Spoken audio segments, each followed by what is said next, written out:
Welcome to the AI and Education podcast, and welcome to our news and research episode. How are you today? Oh, I'm great, Dan. It's a busy week for me. I'm doing a lot of stuff around responsible AI and messaging around AI with some organizations and just trying to simplify down the complexity of it all. Because I don't know about you, Dan, but I am finding it difficult keeping up because things are changing so fast. And I know I've said that before, but this week especially, it feels like I should use all 7 days to just catch up with things. And then I should use 7 days to communicate things. And then I should use 7 days to simplify things. So my goodness, I don't know how it must feel in the real world because I'm only thinking about AI. You've got a heap more to be thinking about. How's your world? Yeah, well, it's very busy, like you're saying. I think the marketing simplification is very, very important to all of this, isn't it? With my day job on, they're like the Copilot additional features and rechanges and name changes and, that together clarity across about all of those things is always a challenge. And this used to change for us all weekly. So yeah, I appreciate the clarification point. It is so true. And it's something that I'm doing. Yeah, I've got a busy week as well. It just seems to be quite hectic at the minute. We got flying down to Melbourne this week, and I've got to get South Australia and Brisbane next week. So there's a lot going on. People are doing some amazing stuff. So yeah. Well, Dan, as usual, we have between us curated some interesting news from the week. Look, I want to start with the news item that I found that just made me smile. Nothing to do, well, I suppose it's a little bit to do with education. So the story was a KPMG partner got fined by KPMG because they used AI to cheat in the assessment in an AI training course. So basically, they were supposed to be taking an AI course about how to use AI responsibly and like using AI to be able to take the test at the end of it. Kind of, maybe that's an intended behavior, but it clearly wasn't because they've got this problem that a few years ago they got found out for people getting other people to take their tests or not taking their internal training seriously. So they've been monitoring the exams and they found this partner had finished their AI course and had used AI to help them with the assessment. I mean, what a beautiful story to come across, but also quite scary. KPMG fined their employee, their partner, $10,000 for cheating. Wow, that's interesting. That's an interesting consequence. I wonder if you can do that or fail somebody, find somebody. Maybe the stick approach is probably a better thing to do, right? Now, I noticed another piece of news which kind of connected into one of the pieces we talked about a couple of weeks ago with Aston University, which is in the Midlands, or Aussie Osborne and all of that, all there. The Midlands of the UK, Dan. The Midlands of the UK, as opposed to the Midlands of anywhere else. And they provided all staff and students with Copilot, or Copilot Chat for students, and M365 Copilot for staff. That's correct. Oh, hold on then. So 2 weeks ago, we talked about the University of Manchester that was doing that for all of their staff and students. So this is a trend, I'm starting to think now. Yes, yeah, exactly. So, this particular piece of news is talking about them having access. It's like an equity thing again, getting people these tools in their hands. So it seems to be something that's catching in the UK at the minute. But, obviously the having access to those tools inside the products that they're using in the university seems to be working quite well. And and again, we got to remember the difference between two tools there. Talking about ambiguity in names, Microsoft 365 Copilot is the one that is grounded in data. So that's the one that like you work data, like your emails and things, tell me about my week ahead, prepare me for my meeting with Ray, help me think about the podcast and prepare me for that. So it knows the data that I've got there, create me a PowerPoint on Anzac Cove or whatever. Copilot Chat is your vanilla chatbot, which kind of lets you do rubrics and lesson plans and, analyzing, summarizing documents and things. Okay, so if I want to use a document with Copilot Chat, I upload it like I would into ChatGPT or other things. Yes. Whereas in Microsoft 365 Copilot, I just say, go to my OneDrive and find that file, or what's in my inbox. It knows all of that stuff and it's connected to all of those things. Yeah, the good example and use case I use is if I'm trying to explain to people, you can actually, if you've got a meeting with a parent, if you're in K-12, you can then say, I've got a meeting with Ray's parents, please check my Teams meetings, my emails, any files on SharePoint, any spreadsheets of results and grades, and give me a summary of Ray's performance over the last month. So it's Right. looking in all those different places, whereas you can't really do that with a ChatGPT, something without uploading it all. Okay, so the big trend I think we're starting to see is universities recognizing that their students need AI skills for the workplace and recognizing that it maybe is giving them ways of saving staff time and helping to be more efficient and productive from an academic point of view. Yeah. They are starting to say, we're going to give all staff and students access to AI. Which is great from an equity point of view. Now, the next piece of, I'm really excited to hear you introduce this next one, because this is about who is a better writer, AI or humans. I know you've picked up lots of research on this in the past. And when I saw it, I thought, I bet Ray's going to put this in the pod this week. Yeah, Dan. So you remember we talked a while ago about research about whether humans can spot AI writing. Yes. And there's belief amongst a proportion of teachers that they can spot if something's been written by AI. And the research says, yeah, you can spot if something's been written badly by AI, but it's been written well. You can't tell the difference between that and human writing. So the New York Times, they ran a quiz to find out. And what they did was they gave samples of writing in different styles, like poetry. And there was a short piece alongside another short piece. And you had to say which one you preferred. What they didn't tell you was which one had been written by AI and which one had been written by an author. And so you just looked at the two things and went, yeah, I prefer that one to that one. Turns out when I did it, I preferred AI writing. I had no idea which was AI and which one wasn't. I just went with the one I prefer. So out of 5 samples, only one did I click. I preferred the one that turned out to be written by a human. Yeah. What about you? Did you ever go on this? Yeah, I did. Yeah, it made me reflect even when I think I look more at text now. And I kind of almost trying to guess if something's written by AI, like subconsciously. I was looking at a piece of work that Megan had done yesterday for school, and she'd been using Copilot and trying to get this thing together. And there's 2 elements to it. I find that AI is so much better at simplifying topics. You know, it's almost like when real humans type things in, we go around the houses, especially me being Welsh, like I do on the podcast, like I'm doing now. I go around the houses to get to a point which I could have done. Well, why use 3 words if you could use like 5 minutes of a podcast? So I kind of like that simplification that AI tends to do.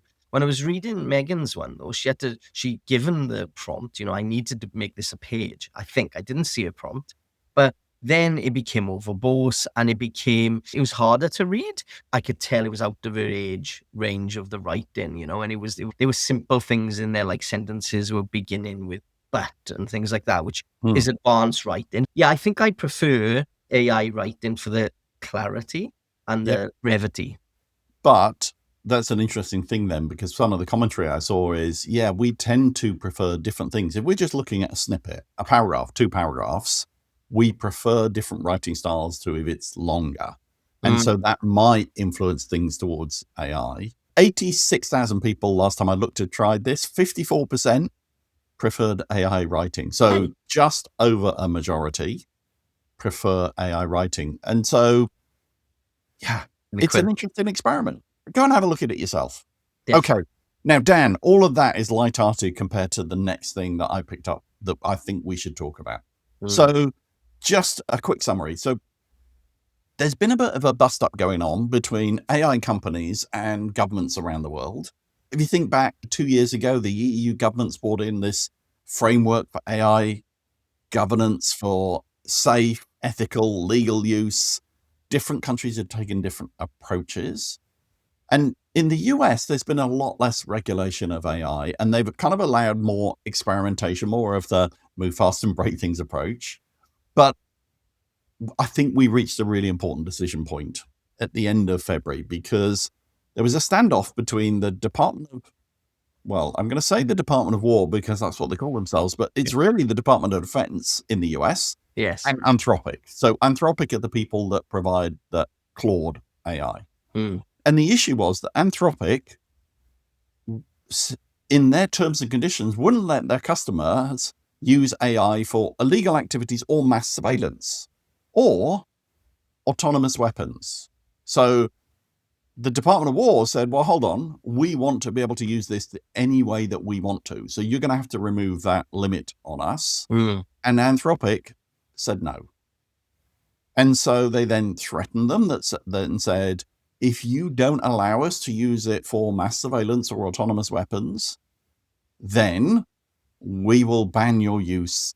Well, they tried to say, I think, we'll ban your use in government overall. Yeah.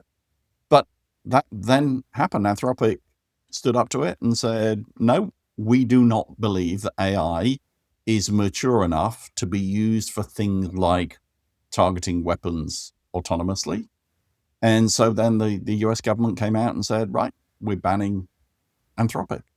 It's fascinating, isn't it? It's just like a different, with the politics has also put a big lens across this with the current administration in the US, and we won't go into the dark depths of that. But I suppose the interesting thing when I read this was, I remember when you were working for Microsoft, when we were working together on lots of the pre-AI stuff, when it was visual facial recognition and things, there were use cases and cases at point then where we wouldn't use the visual and facial recognition tools, or wouldn't allow the use of those for governments and things, because you had to access those tools. You had to come via the account team, and you had to ask for the API keys to utilize, facial recognition, because we were open and transparent that it wasn't very good for different ethnicities and things like that. So there was a precedent in kind of law for utilizing things ethically and unethically if you hadn't tested models. And this is now, because these are big contracts, because Anthropic's got a big contract there.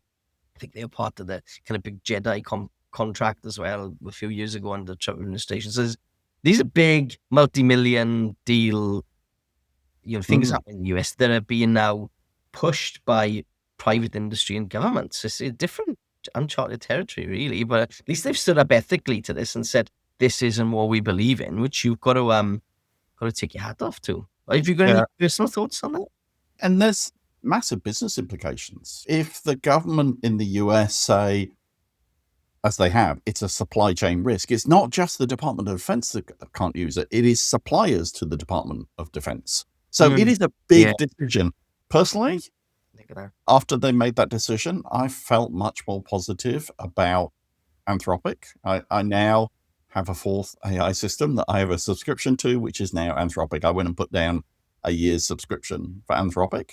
Because Claude is such at that already, the Claude subscription. No, I hadn't. I wasn't paying for it. Right. I'd experimented with it, but now I'm paying for it, and I'm happy to do that. Governments have got a bit of a history of deciding the rules that apply to us don't apply to them. Things like privacy legislation. A company can't just get a list of 1 million voters and start spamming them with text messages. But in Australia, the privacy legislation doesn't apply to political parties. So every election, I get spam texts that I cannot stop.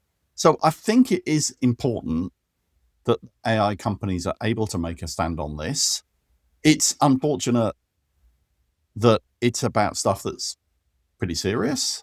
And I don't know where we're going to go next, but if the companies that are creating AI say our technology is not mature enough to use for these use cases, we should be listening to that. Okay. Yeah, absolutely. So look, that's a pretty serious topic, but let's carry on with Anthropic, because at the same time as that was going on, they were producing a lot of really interesting stuff. So they produced a report about the future of labor. They have a research team that works between Anthropic and academics. And they kind of had, well, let me ask you, Dan, has the way you done your job changed because you have AI available to you now? Absolutely. Right. Are you using it for handling emails, for creating presentations, for creating documents, summarizing things? Is all of that going on in your world? Everything. And also being able to be more productive, preparing for meetings, making notes, things that took a while. Really all of the above. And it's not because I'm actually really fancy user of AI by any stretch of imagination, but it's in the tools that I'm using, and it means that it makes it easier for me. So especially the drudgery tasks, like in a sales organization, there's a lot of, you've got to capture deals and leads and things like that. using AI to take the drudgery out of that, to say, hey, I've just had a conversation with Ray. Remind me to catch up with him in a month's time because he wanted to do something with whatever. Then to save time with things like that is just a godsend. So there's a lot of little things that aggregation of marginal gains for me. Yourself? You must.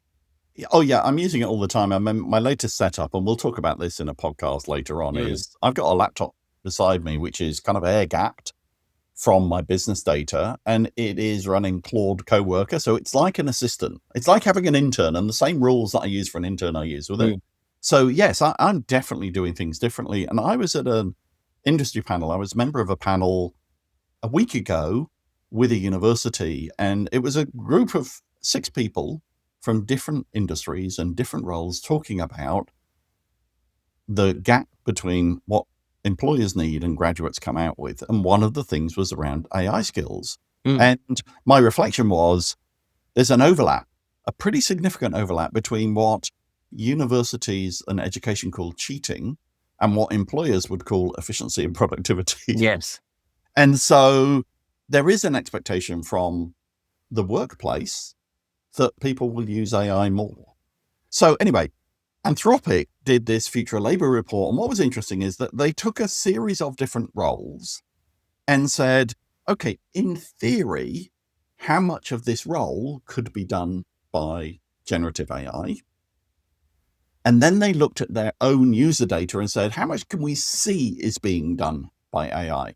And so if you think about roles, it's things like management, business and finance roles, computing roles, architecture. So they just looked across all of these different roles in order to understand what coverage there might be for the potential for that role to be disrupted by AI. At the top end of the scale, business and finance, computer and maths, office and admin work. At the bottom of the scale, grounds maintenance, personal care, food and serving. So that was interesting because what it kind of said was, we are still scratching the surface of many of these occupations about their AI use in those occupations. And that's that chart, which you show on the YouTube video, hopefully. We'll put it in the show notes. We'll put it on our YouTube video. Good. Yeah. And that's gone viral on a lot of posts on social media because it's easy to digest and you can see where the gaps are. Yeah, it's a spider chart. So you'll have seen it somewhere on the socials, I'm pretty sure. But then Peter Walker actually turned it into a bar chart, which was more interesting because then you could start to see the different professions in order. So then it's very obvious computer and math is going to be disrupted. Grounds maintenance isn't. But the minute I saw that, I thought, oh, that's interesting. Because basically, what is in the top half of that chart that it's most likely to be disrupted are things that you would go through a university to do. So think about it. Computer science, business, finance, legal, architecture. And the things at the bottom of the chart, the things that they are saying are less likely to be disrupted by AI. So things like healthcare support, personal care, construction, that's vocational education. So what it said to me was, my goodness, we are heading for a really interesting time in university education because those skills are going to be highly disrupted by AI. It's probably no surprise then that it's a big question in students' minds. Yes, exactly. So what it then did, and I love the way you did adjusted that diagram to that, definitely share on the show notes, but then it kind of unpicked those for actual occupations directly. So we've got a bit of an inkling based on the theme so far. So what would you say are in your top 10? Let's have a quick quiz, right? In my top 10, I would definitely put computer science. Yeah, number 1. I'd put something like finance stuff like accountancy. Yeah, that was in there number 7 or so. Yeah. Okay. The other one I put in, because I keep seeing case studies on it, is the call center stuff, like support, customer service reps, things like that. Yeah. Okay. What else am I going to vote? Some are kind of overlapping you. The admin type stuff, is that in there? Yeah, data entry, that's 3. So the data entry admin kind of side to that. Data entry. Yeah, it's fascinating that we still have people doing that. I suppose that's also, I think it was number 10 or 11 on the list as well, was computer user support people. So that's kind of the admin side as well. Okay. And then the other one that I'm starting to see a need for, but maybe we haven't quite got there, is I keep seeing lots of references to cybersecurity, both the risk, because now the hacking tools are in the hands of individuals, but I'm guessing that the defensive side is going to have to go That's pretty that's heavy. exactly right. And that was number 10 as well, I think, or 9 or 10 was the information security analysis. It's not necessarily the actual the security people generally, but it's also the people that are having to triage a lot of the Right. signals that come in. So that's being Okay. automated a lot. And I suppose it's mirrored in the job losses we've just seen in Atlassian and a couple of other places recently with the computer programming side of it. We've seen that tip of that iceberg start to kind of tilt. I suppose sales is in there as well. Market research analysts and sales, yeah. Sales representatives accepting technical and scientific products. It's like, okay, right. I find that fascinating because maybe my definition of sales is different. Because I guess if I think about sales as like the way you do it, which is building relationships with customers over the long term, providing them with expert advice, plus some of your dad jokes. Yeah. That's very different to the kind of sales role that might be retail sales where that transaction is going online. I would love it if I never had to deal with another car salesman. I mean, honestly, that is the most stressful thing that I buy. In fact, the two biggest stressful things that I've ever bought are cars and houses. If I could deal with an AI for that, sign me up. I'm ready for it. That's very true. Well, these things by Anthropic recently have been great. And it is an interesting one because I think we're seeing holistic stuff coming out of Anthropic. There's a very different narrative coming out of Anthropic at the minute. There's a lot of really interesting things, which you'll have to do another podcast on around maybe the co-work stuff. Their stuff's also being embedded inside like the Microsoft ecosystem because some of their models are really good at maths and things. And they've been onboarded as like a sub-processor inside the Microsoft ecosystem. So they're definitely doing very interesting strategic enterprise moves, whereas OpenAI seems to be a little bit more knee-jerk and consumer-focused, whereas like Anthropic definitely seem to be looking for the market of the business user. Well, we didn't talk about it with the Anthropic and the Department of Defense relationship, but the Friday night that Anthropic said, no, we will not allow our technology to be used by that, OpenAI rushed in and went, me, pick me. So, different approaches. Hey, so just on the Anthropic thing, this isn't connected to Anthropic, but that thinking about what's the exposure of different jobs to AI, Andrej Karpathy, he was one of the founders of OpenAI. He now does a lot of stuff in education around AI. He did a little vibe coding project, which was, let's take the job data from the Department of Labor in the US and map that to what proportions of the jobs are going to be replaceable by AI. So it was take each job category, there are hundreds of them, and then make a decision about how much AI can replace some of those roles. And then he mapped them in this beautiful chart. Now, he deleted it after a few hours. Oh, no. Because he said it was just a couple of hours of work and it's suddenly gone viral and been misinterpreted. So he deleted, but it's still up there. I'll put the link in the show notes. And you just see a map and the size of the box shows you how big that job market is. And then the color of the box tells you how liable it is to disruption from AI. Oh, wow. Somebody has now done the same with data from Australia.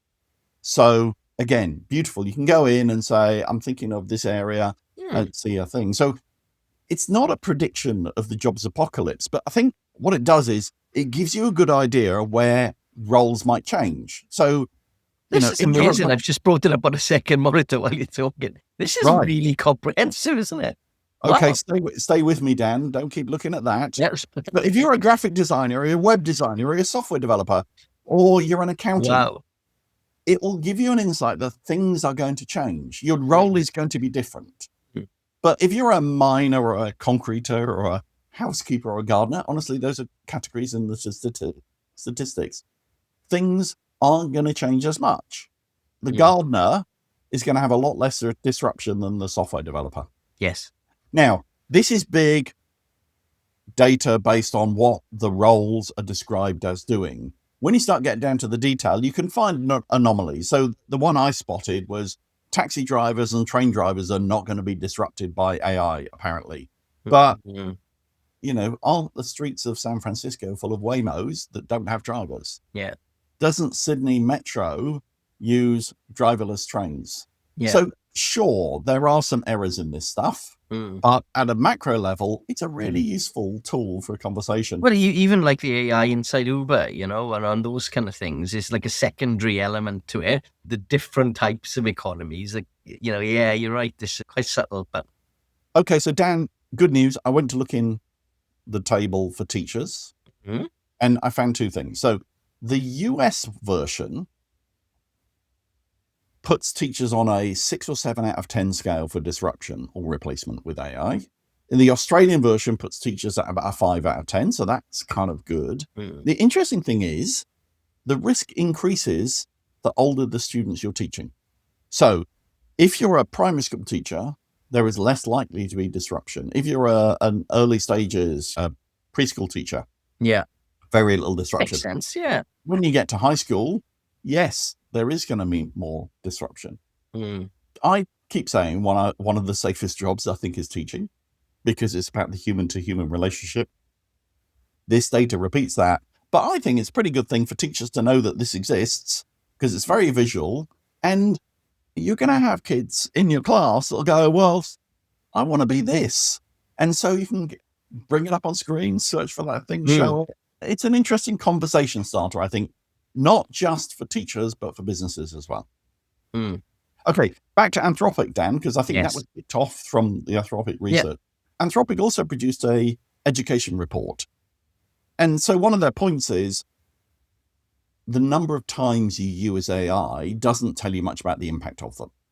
Because those businesses that are measuring people using our AI system, they might be using it like Google, opposed to using it as a thinking buddy. This research asks, as AI becomes part of your normal way of doing things, are people developing the skills to use it well? So are you developing new skills to use AI well, or are you just using it like Google? That's really interesting, isn't it? Yeah, they've done some good work. They've done some work with previous research about university students, previous research about teachers, but this is all about AI fluency, the developing the skills to use AI well. I love that, because it was like when I've been looking at, say, over the years, or when you're working with a school and they thinking how well they're using, say, the Microsoft ecosystem or whatever it might be.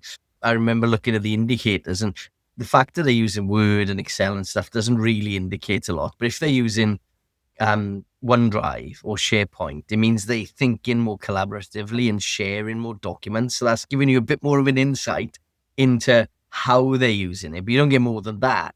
But that's really interesting, different way to think about it that we haven't seen before.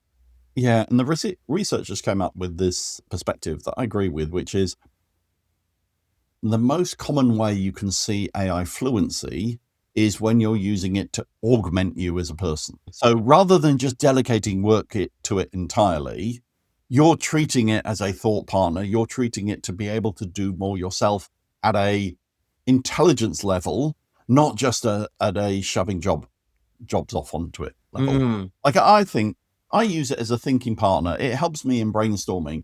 It's not removing the skill from me, but it's like having a buddy to brainstorm with in order to go off in new ideas and things. Yeah, definitely. The other thing they found out through this AI fluency research, and this is, again, a really important point, is that if AI produces something for you, it produces an app, it produces a diagram, it produces documents or whatever, you're less likely to question the work.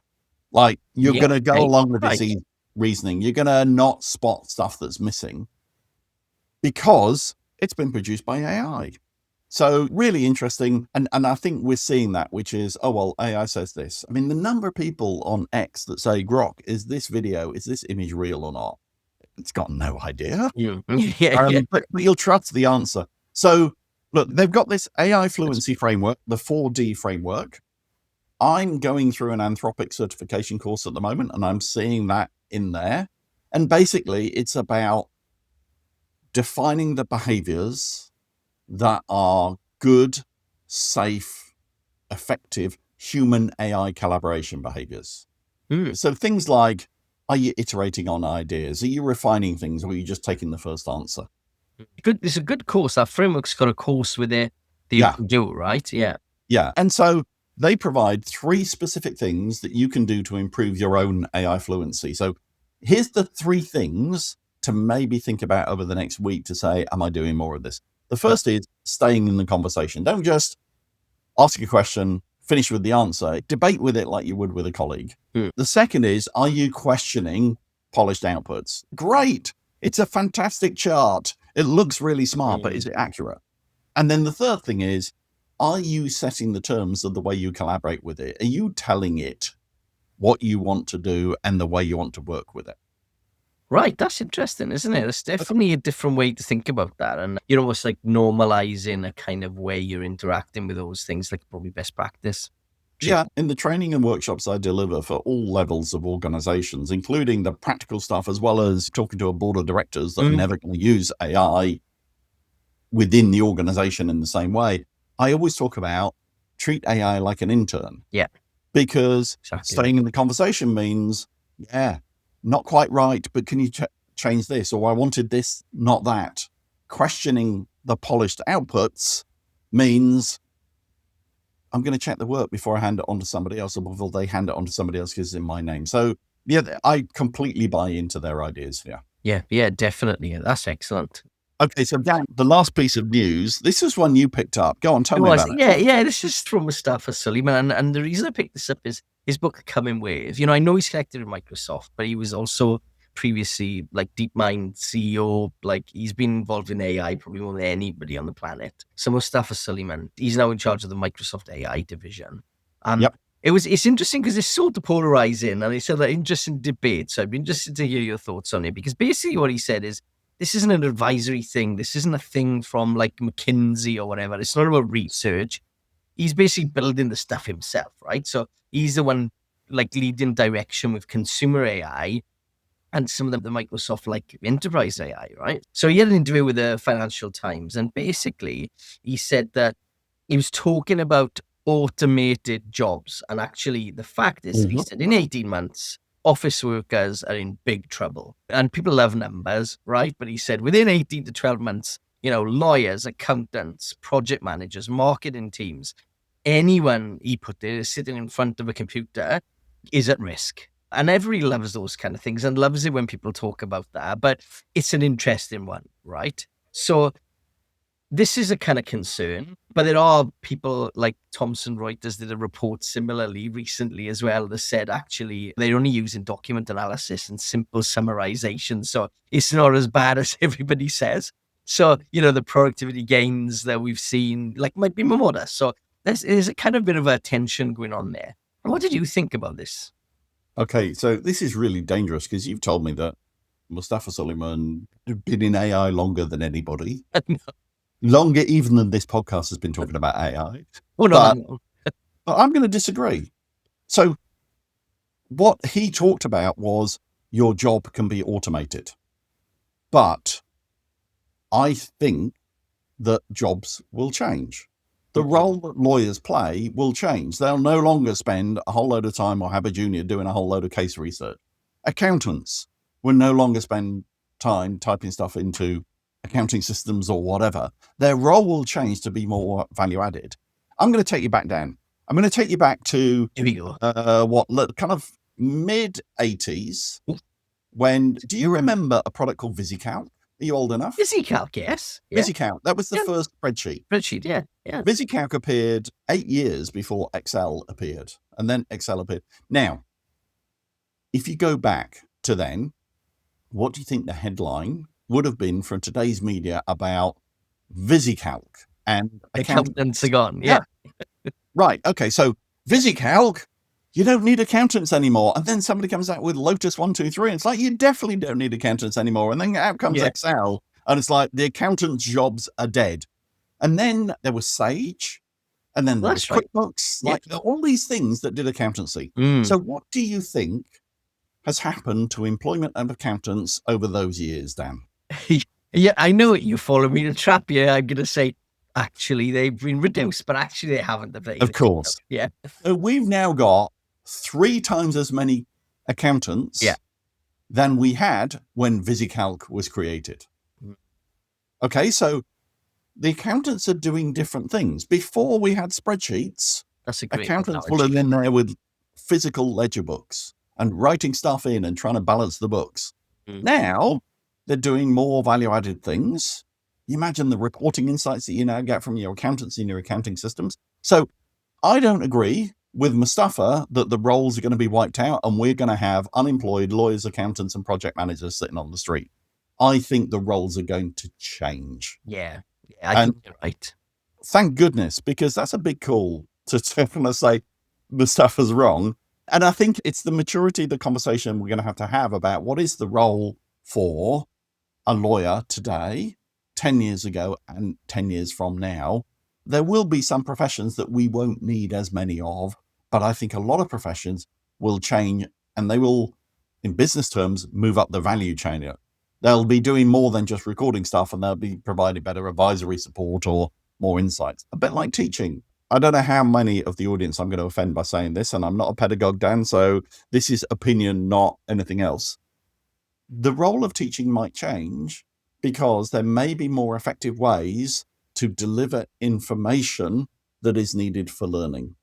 But the role of a teacher is still going to be vital to motivate students to be discerning about how to deliver information to different students in different ways. And so are we going to see less demand for less teachers? Absolutely not. Will their role change over the next 20 years?